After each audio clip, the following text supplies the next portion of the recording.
I am not seeking the exposure side. I am working on the things that I think are important, that are worth doing. And I decided at 9 or 10 years old that I wanted to be one of Canada's astronauts if possible. Actually, I wanted to walk on the moon. That's what I wanted to do. And if you are going to be trusted and given the responsibility to do something that's right on the edge of human experience, then don't keep it to yourself. And so the first book was, I'd spoken in schools for 20 years, and I'd always told space stories because it's kind of inherently interesting, but I don't just want to be entertainment. I want what is useful out of that. I want kids to come away going, wow, that's really cool, and I might be able to do something like that.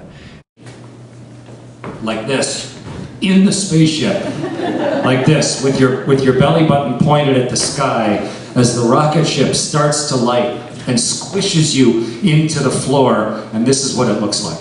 That is the same extension of me as a 10-year-old watching them walk on the moon. It's just, having had such a rare experience, how do I share it? And I'm teaching at university, and I talk at schools all the time, and playing a lot of music, and it's mostly just rejoicing in the experiences that I've had. And the fact now, when I go visit schools across the country, to see the impact that it had, to see, the kids that competed in the competition here in Charlottetown, the stuff that they wrote, to me is just like a barometer of payback of success that affected the perception and the plans and the thinking of a lot of young people. That's to me, that's like the ultimate measure of success. Warner Brothers working. Yeah, that's crazy, isn't it? That's crazy. It is crazy. Yeah. Performing, and the sitcom's going to be called An Astronaut's Guide to Life on Earth, which is just amazing. I thought of that title. My wife and I were out walking the dogs one day, and I just, I was thinking, the real key out of all this is,